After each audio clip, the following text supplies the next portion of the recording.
Hi guys, welcome back to the channel. Today we have a Honda Civic. This one has overheating issues and we are going to test the head gasket now to see if the head gasket is gone or not. So let's get into it. I'll show you how to do it.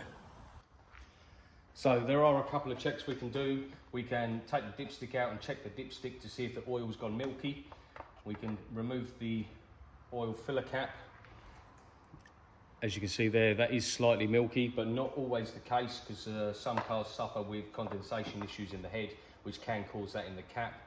But the definitive test will be if we can sniff test the radiator. So,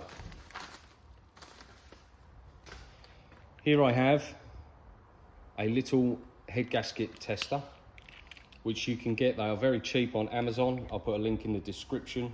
If you want to go to Amazon and get yourself one, but just for a few pounds you can diagnose your own head gasket. So what we're going to do is, the bung doesn't quite fit in there, but all it has to do is sniff the exhaust gases and it will change colour. If this changes to a green or a yellow, it means the head gasket's gone. So let's just go and start up the car and I'll show you.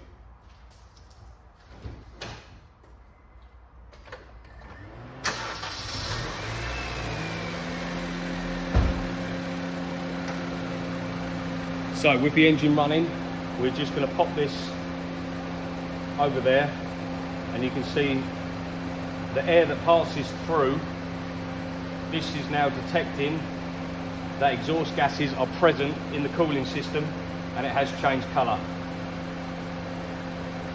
So that is a pretty definitive test right there to say that the exhaust gases are leaking out of the engine into the cooling system, therefore the head gasket has failed. So there you go guys, that's definitive. The head gasket has failed on this car and will need to be replaced. If you want to grab yourself one, there's a link in the description. It just takes you to Amazon. You can just find all your tools and bits and pieces that you need on there. If you like the content, hit that thumbs up, hit that subscribe button, and I'll see you in the next one.